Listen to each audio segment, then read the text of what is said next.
மதுரை அரசு பள்ளியில் மரம் விழுந்து காயமடைந்த மாணவர்கள் குறித்து தொலைபேசி வாயிலாக எம்எல்ஏ ராஜன் செல்லப்பாவிடம் கழக பொதுச் செயலாளர் எடப்பாடி கே பழனிசாமி நலம் விசாரித்தார்.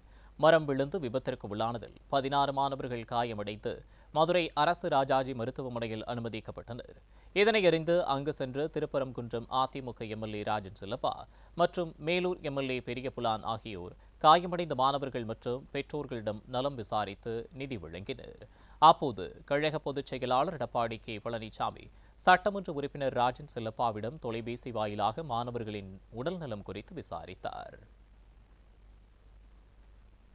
பின்னர் செய்தியாளர்களை சந்தித்த சட்டமன்ற உறுப்பினர் ராஜன் செல்லப்பா அதிமுக ஆட்சி காலத்தில் மாணவர்களின் நலனிலும் கல்வித்துறையிலும் அதிக கவனம் செலுத்தியவர் கழக பொதுச் செயலாளர் எடப்பாடி கே பழனிசாமி என பெருமிதம் தெரிவித்தார். ஆனால் விடிய அரசின் பொம்மை முதல்வரோ பள்ளிகளுக்கு உரிய நிதியை ஒதுக்கி உள்கட்டமைப்புகளை முறையாக பராமரிக்க விட்டதன் விளைவே மரங்கள் விழுந்து மாணவ மாணவிகள் காயமடைந்துள்ளதாக தெரிவித்தார்.